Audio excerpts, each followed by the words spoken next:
In a forgotten attic, covered in layers of dust and time, lay a cradle. It was hand-carved, once beautifully ornate, but now its curves and edges seemed to twist unnaturally in the shadows.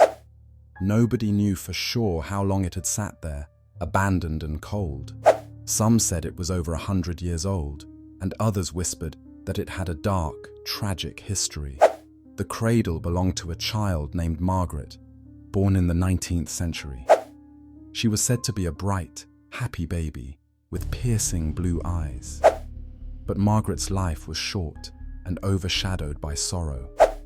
Mere days after her first birthday, she vanished. Her parents, devastated, claimed they last heard cries from this very cradle. But when they rushed to her room, she was gone, leaving only the echoes of her wails behind. No trace of her ever surfaced. The cradle, though emptied of life, never truly remained silent. Years later, the house was abandoned, and with it, the cradle. But those brave, or foolish, enough to explore the property often spoke of chilling incidents. One man recalled hearing the faint sound of a baby crying as he climbed the attic stairs. When he reached for the cradle, the cries shifted, morphing strangely into woman's laughter, low, husky, and cold. Another traveler, a skeptic determined to debunk the cradle's reputation, stayed overnight in the attic. He left the next morning with white hair and shivering hands, muttering about unseen hands that forcefully rocked the cradle back and forth while he was frozen in terror. The mystery deepened when a historian traced the cradle's origins to a woodworker who had dabbled in the occult.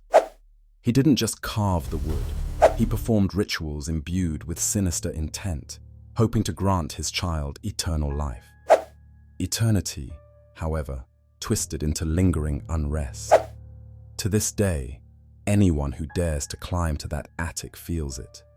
The air gets colder, thick with unseen eyes watching. Those who peer into the cradle claim to see a brief, ghastly flicker of blue eyes staring back.